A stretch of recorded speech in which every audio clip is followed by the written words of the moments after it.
Settling is not an option for me. Everything I desire is already mine. What if you can have it all? Because every day is for the girls. Hello. Welcome back to another episode of For the Girls. I'm your host, Victoria Alario. And today we're talking about healing your inner child. And this is something that has always been important to me. I feel like over the years, you've always heard me talk about like doing hobbies, picking up hobbies, and doing things that just like make your soul happy and heal those parts of you, like your inner child. But I think this has been more specifically, like I've been thinking about this more recently, ever since I got engaged, how important it is for one, you obviously to heal your inner child on your own and do that, your own type of work, that inner work, but also to be with a partner and to make sure that the partner that you choose brings out the inner child in you.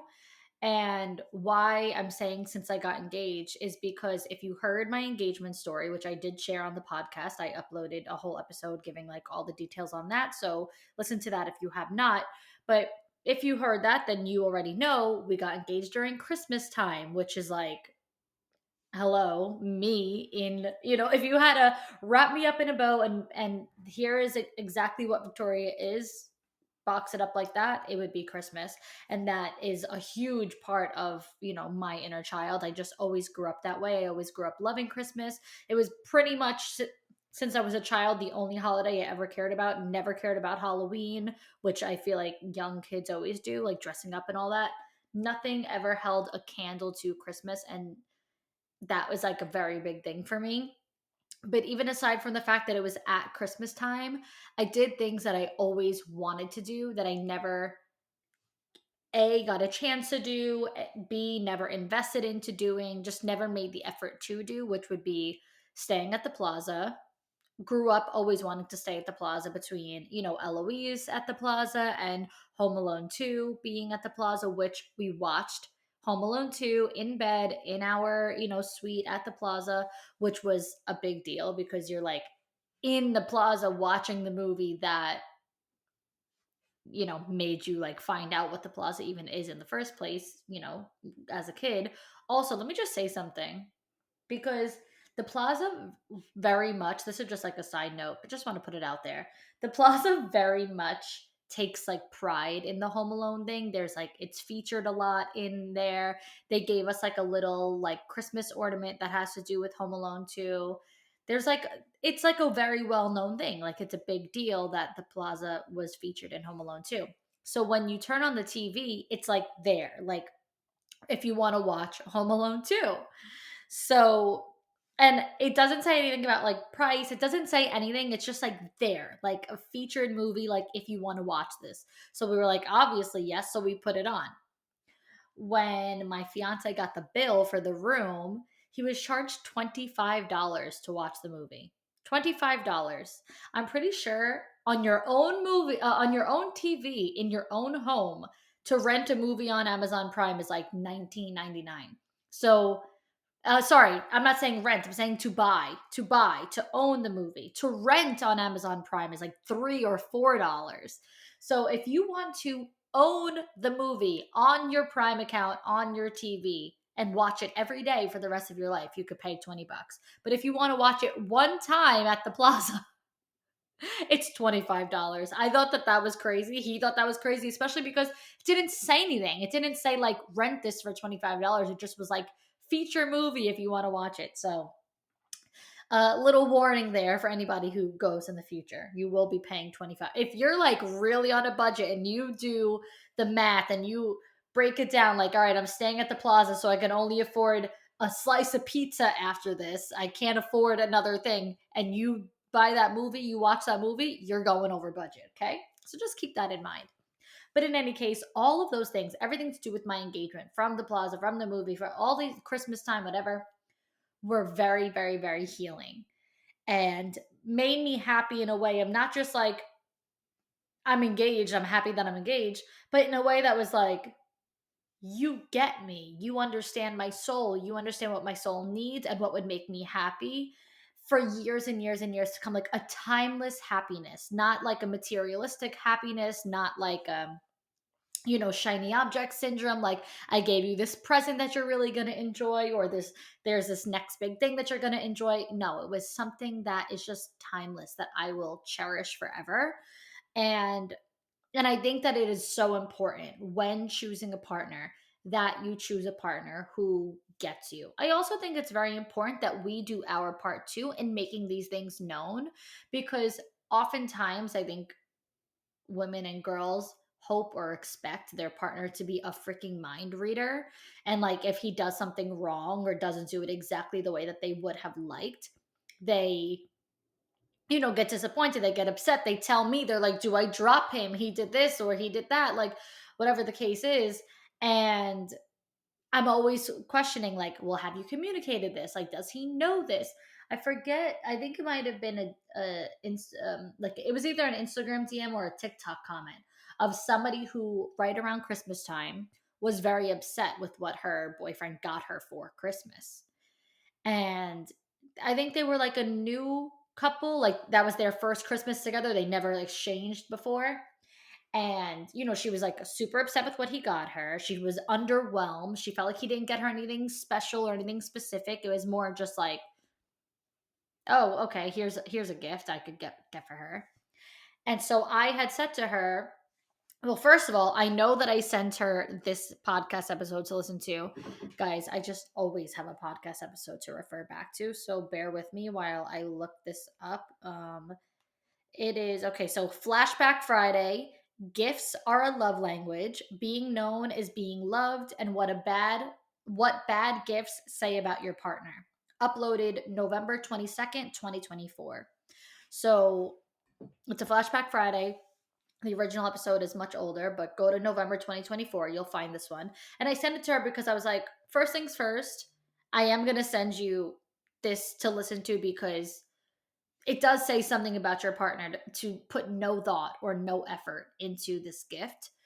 But secondly, did you give him the chance to know what you would like? Have you expressed to him, first of all, if you're in a new relationship, I feel like you should just tell them what you want for Christmas. Like, I feel like, if they don't know you well enough yet, you guys haven't exchanged gifts yet, things like that, like just give them a roundabout idea of what you would like. Let's start there. But in general, just like communicate your interests, communicate the things that you enjoy. Again, those inner child things. Let them know what you would think is special. So it's aside from just like, okay, it's a bad gift, so it's a bad partner. It's also like you having to make sure that you're having these deeper conversations with your partner. You're finding out if you're compatible.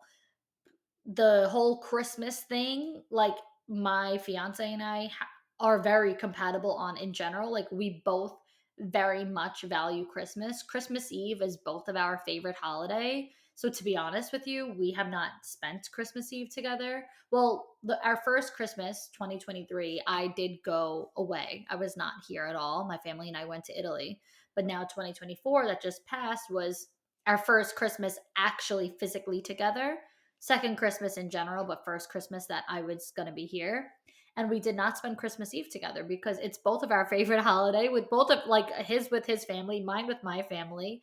Neither one of us willing to give up the holiday with our families. So we actually did not spend it together, even though we literally just got engaged. You would think like, you're engaged, like you have to spend it together, but we spent Christmas Day together, so that was fine. I was like, I don't care. If you don't care and I don't care, then who cares? Like we don't have to follow a societal norm or like a standard just because, like it's both of our holidays with our family. It is what it is.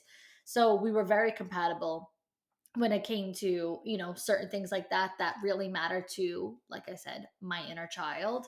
And when picking a partner, you need to make sure that you're vetting so hardcore in the beginning to see if they even appreciate those things. Because for me, the little things are way more important than the big things. Like the big things, they're nice and they are great for like, to celebrate something. Okay, cool, whatever.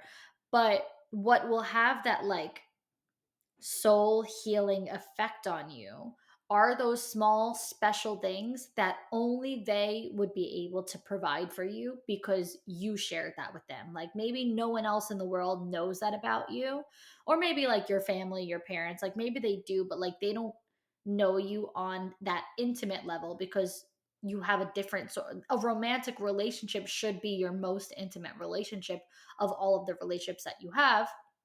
This should be like your other half, like the person who knows you more than anyone or any whatever, any relationship in the world. And so I kind of just lost my train of thought. Where was I even going with that? Oh yeah, my point is that those little special things that no one else would be able to provide for you, it's important that you are aware of what that is for your partner and you make your partner aware of what that is for you. And aside from holding your partner responsible for those things, I think we need to hold ourselves responsible and do those things even on our own time. Forget the partner. It has less to do with what someone else can do for you and more to do with like you making it a priority and you making the effort to do more of what you just grew up loving, what you always loved doing. Sometimes we grew up loving something, and then as we get older, between school or work or becoming a parent, just like busyness, we give it up because we pour into every other bucket. We're pouring into everyone else's cup, emptying from our own cups. And now it's like, okay, and none for Gretchen Wieners, like, okay, and none for you. Um, and so then maybe like no one would even think to do XYZ for you because they don't even think that you care about it enough or that you love it enough because you don't make the time for it in your life. You have not prioritized it. For some reason, it just reminded me of that saying that's like, you teach others how to love you, like how you love yourself teaches and shows others how to love you. So pouring into yourself, giving yourself self love, taking care of yourself, healing your own inner child, picking up the hobbies, and investing the time and effort into the things that you always loved will show those around you how important that is to you. But it's aside from everybody else. It's more about you um allowing yourself to feel at peace. I always talk about the importance of hobbies because to me, hobbies are things that you don't necessarily put a goal on or like a cap on or like a monetary, compensation type of thing. Like I need to earn or achieve XYZ. I want to win this or I want to make money off of that or I want to, whatever, be compensated for this or rewarded for this. It's more of just a peaceful thing. It's more of something that you just get to do just because it's fun. And I feel like I always talk about picking up a hobby and people always say I don't have the time. But those are the same people who are constantly stressed, constantly putting themselves on these like restrictive timelines of like this has to happen by XYZ, whatever the case is, making themselves really high strung or stressed out. What's the word that I'm looking for, like just uptight in general, like not having any time for recreation, fun, a social life, whatever. And I was there. I could understand those people because I was that person at a point in my life. If you're watching this, yes, I'm putting this blanket on me right now. I'm getting a little chilly. I was that person at a point in my life when, I really started in my career and I felt like that was the end all be all. So if I did not, make the most money on a weekly or monthly basis, then, I was not succeeding. Like that took the full priority. That was like the number one, number two, number three, number four, and number five slot on like my totem pole. And it makes complete sense why I still always felt like things were missing. Like I was doing everything that I set out for myself to do. I was making the money that I desired, but at the same time, I still felt unfulfilled. It always felt like nothing was ever enough. And I would say that a big part of that had to do with the fact that I always had like a guilty conscience if I was doing anything unproductive. So I was one of those who used to always say all the time, like, if you have 3 hours to sit and binge a Netflix show, then you have 3 hours to invest into your business, you know? Cringe. Okay, I take it back, guys. Like, I take it back, okay? I don't think that I've accepted that I used to post things like that yet. I don't think anybody else gives a shit, but for me, I always look back and I'm like, ew, am I well? But in any case, um, like I used to feel really guilty if I was unproductive, which would mean doing anything other than growing my business, doing anything other than whatever I could make money off of. And so that mindset plays a really big role and factor in, whether or not you make the time to heal your inner child, to do the things that make you happy, to do the things that you always love doing. I can think of a million things that I grew up doing that like I just eventually gave up. Dancing, acting, granted I have no interest in acting anymore, but I was in theater. All the things that I spent so much time, so many years investing into, and then it's like one day I just never danced again, like, and you think about it and it's kind of sad. You're like, you spent, I think I started dancing at 2 competitively till I started dance classes at 2. I started dancing competitively at 4, and I danced competitively up until like 8th grade, like up until I went into high school, so say 14 years old. So from 2 to 14 in itself is 12 years. And then after that, I danced like in high school, just, as a class, like an elective, whatever. So, and I think I only did that for 3 years, maybe, or maybe 2. I kind of forget. But let's say in total I danced for about 15 years of my life. And then that was it. Like after high school, I guess I just like never danced. I can't even think about it. I don't even remember. But it's like, wow, you invested something like so much time into something for so many years. You loved it, you enjoyed it, and then one day you just, whether it's that you grew out of it or one day you just no longer made the time for it, and then that was really it.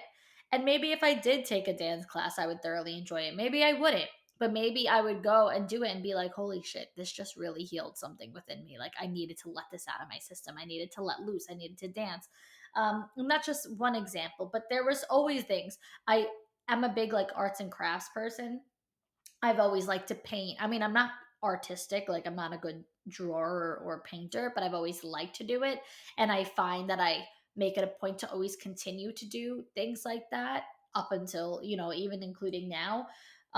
Like I keep bringing up Christmas, but I know that for Christmas we painted mugs. I bought like clear, like white Santa mugs, and we painted them to, pick paint the Santa however we want. And that was like such a fun date night for me because I always enjoyed anything arts and craftsy. Um, and I like to paint. I like to do anything like that in general that like I just grew up always enjoying, and I feel like every single time that I do it, it brings me that sense of peace, like I mentioned, because there's no goal in mind other than having fun.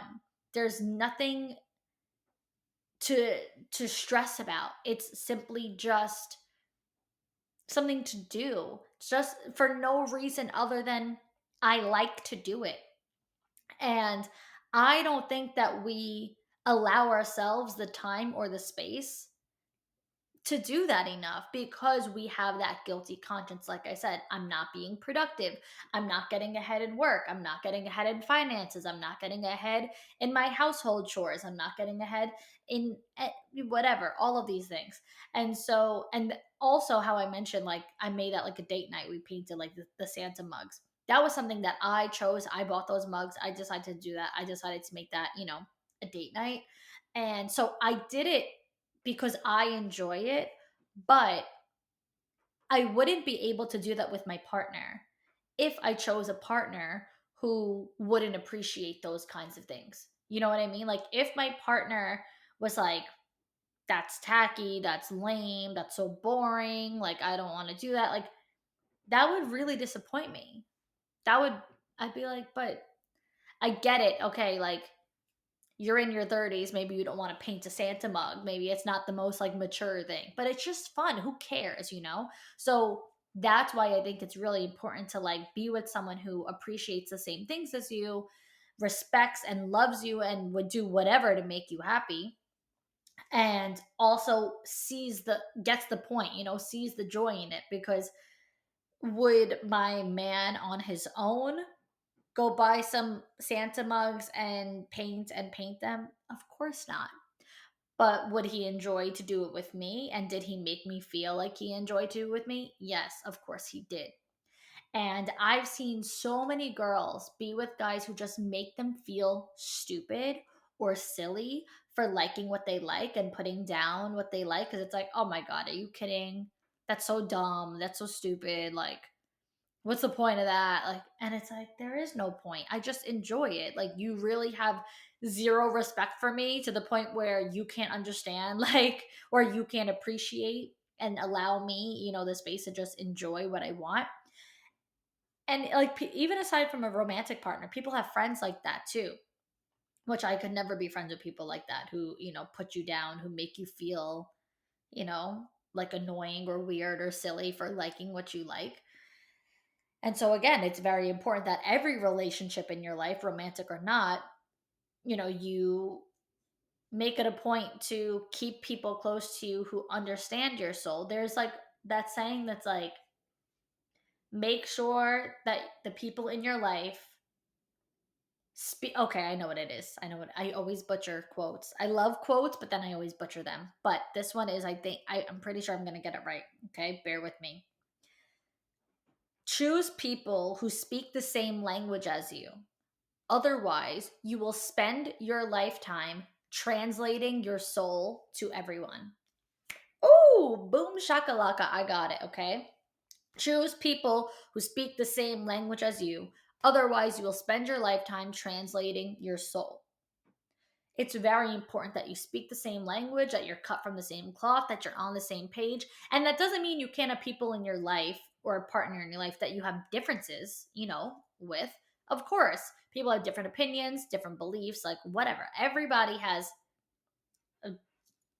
I don't know, like their own shit, you know? Like, I'm not saying that you should only be friends with people who agree with you 100% of the time.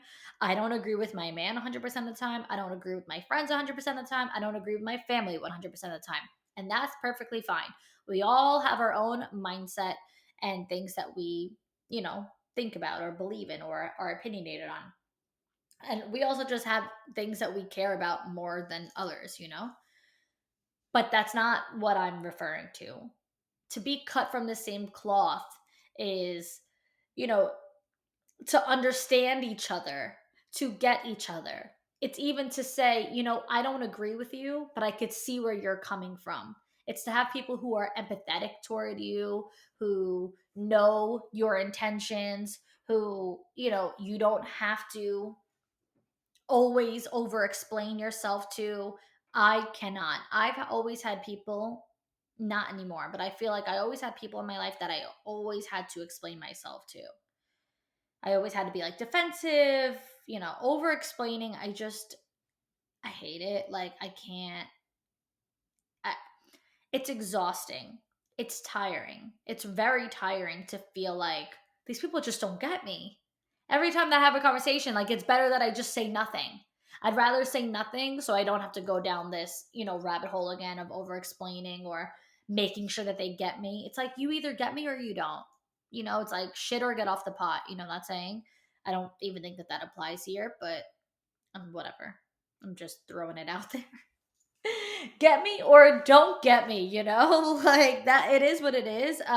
And so it's very important that the people in your life and the partner that you choose and the friends that you choose speak your language. Otherwise, you're going to constantly have to explain yourself. And when it comes to doing things that simply make you happy, why do you want to go to that place? Just because I want to. Why do you want to do this? Just because I want to. Having people who could say, okay, cool, I'm down. I'll try it. If you want to do it, I'll do it. Those are the people that you want to keep in your life, the people who are will heal those parts of you. And I also, like, I always talk about journaling. I think journaling is really important when it comes to healing your inner child, because I always talk about how important it is to be mindful and live consciously rather than to do everything subconsciously or unconsciously. We do not have access to all of our thoughts and all of our desires, because a lot of our thoughts and desires are buried so deep down all the way that they're hidden. They are unconscious thoughts or desires, they are subconscious thoughts or desires. Just like, when you do something that, like, you hate that you do it, but, like, it's just, you do it subconsciously, it's just second nature. It's like, shit, I did that again. I didn't even think about it, but I did it again. Or it's when you speak without thinking. What they always say, think before you speak. Oftentimes we speak subconsciously, so we don't think before we speak. We just speak without thinking at all. All of that is living not mindfully, subconsciously, unconsciously. And I say how important it is to do the opposite, because when you journal and answer like journal prompts, and you're putting pen to paper and just like brain dumping and answering questions and putting it all out there, you will uncover these things that you didn't even know existed. So journaling about healing your inner child in itself will heal your inner child and just be a peaceful thing to do, because you're going to say, oh my god, that thing and this thing and all of this, I didn't even realize that I cared about that.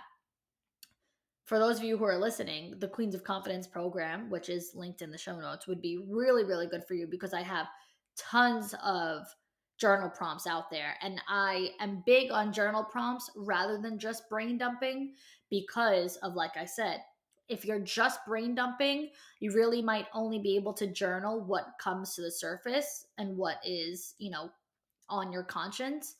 But if you're asked a question, it could trigger a thought that says, "Oh shit, I never thought about it like that. Oh shit, I didn't even realize that I had that, or that was an option." So in the Queens of Confidence program, for all 8, I believe, I have tons of journal prompt questions. And so those journal prompt questions are designed to unleash what's hidden, so far deep down, and uncover all of those subconscious and unconscious things. And so when it comes to healing your inner child, I want you today to start to figure out what those things are. What are things that you always loved doing? How can you make the time to do them on a weekly or a monthly basis this year? I think 2025 is the year of making your soul happy. 2025 is the year of, bringing these things out of you and spending more time with what makes your soul happy, doing what makes your soul happy, with the people that make your soul happy, and vetting your dating partners and the guys that you're seeing to make sure that they are on the same page as you. And it's so exciting and so much fun when you start to date, someone for the first time. Like when you meet a guy and things are going well, and, you know, whatever, you're just getting to know each other more and more, and you both discover caring about the same thing, liking the same thing. Like, it is so much fun. So I really, really, really cannot stress enough having those conversations early on. I think when it comes to vetting, and especially if you're trying to figure out how compatible you are with someone when it comes to these interests and whatnot, is to simply have conversations in general around the topic. Even by asking, like, so what did you do growing up? Let them talk about what they did, what sports they played. Ask them, do you still make time for that? Whether or not they say yes or no, you ask what else they do. Like, what other things are you interested in? What are your favorite things that you do for fun? What is fun to you? You could just ask them in general, like, what do you consider fun? Like, forget work, outside of work, like, what's something that just like makes you you? And this is not meant to be question, answer, question, answer, question, answer. It's just meant to be a conversation. Just simply have a conversation with people, and that'll go a much longer way than being like, okay, there's some things you got to know if you want to hook up with me. So when it came to, us talking about those things, it was never that formal or serious of like a sit down conversation. It's always like, this is just my life. I want to get to know about your life. These are the things I care about. I want to know what you care about. In general, it's important to do your journaling, know yourself, know what you want, make the time to do those things. Figure out how you can incorporate the things that you love into your life regularly moving forward. And then you tell them about it. And you could share that part of your world with them. I always mention how when I was in pottery and my fiance and I had just started dating, it was around the time of like Valentine's Day of 2023. And I made him, I was like, oh, here's a little like Valentine's Day gift. Not that we exchanged gifts. I think he just like got me flowers and I made him this little pottery thing. We literally met like 2 weeks before Valentine's Day. So it wasn't that serious, but I made him a little like thingamajig. I don't even remember what it was, some ceramic thing in pottery, a little like bowl with a lid, I think. And like I included him in my hobby and he loved it. He was excited about it. He's like, I can't believe you made this for me. Again, I always loved arts and crafts. Not that pottery specifically was something I grew up doing. It wasn't, but I love to do artsy things and make things and give people the things that I make. And so it made my soul happy to see him happy and excited to receive that thing from me. So, you just start including them and incorporating, them into that world little by little and just make sure that you're on the same page. It's very important that you're with someone who appreciates those things that you appreciate as well. But I also think like if you are single especially, it's really important to start doing them now. And to just get yourself to a point where you have your work situated, you have your goals, your fitness, your career, your financial goals, you have all that stuff situated. And additionally, you have your personal life and the things that make you happy, and you make the time for them, and they just simply feel good to you. They feel right to you.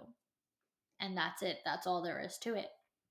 I want to put out there that I have, because I feel like I haven't said it in a while, I haven't gotten a Dear Victoria advice submission in quite a bit. So for those of you who are seeking advice on a situation where you have a question, you need some guidance on, I typically offer a segment at the end of the episodes called Dear Victoria. So for those of you who are in need of my advice on whatever you're dealing with, email me, make the subject Dear Victoria. My email address is victoria.forthegirlspodcast@gmail.com, and send me your situation. Anyone that I do have that I never got to is just really old, and I don't want to give anyone advice on a situation from 6 months ago. So I'm definitely in need of some new submissions. And yeah, try to condense it as much as possible. Sometimes people send novels with screenshots and things that are just way too much that I will not be able to get to. If you need coaching, you can go on victorialario.com and I will help you with coaching. Because it seems like we have a lot more to work through than just a 15-minute Dear Victoria advice segment. But yeah, you can email me. Again, victoria.forthegirlspodcast@gmail.com. Subject line, Dear Victoria. Keep your message as short and sweet as possible. If you are watching on Spotify, be sure to leave 5 stars and a little comment at the end of this episode letting me know what you thought about this episode. If you are listening on Apple Podcasts, be sure to leave me 5 stars and a review at the bottom of the podcast page of For the Girls. And if you are watching on YouTube, be sure to like, comment, and subscribe. It will help me so much. And yeah, that is all we have for today. Thank you, girls, so much for listening. Until next time, girls.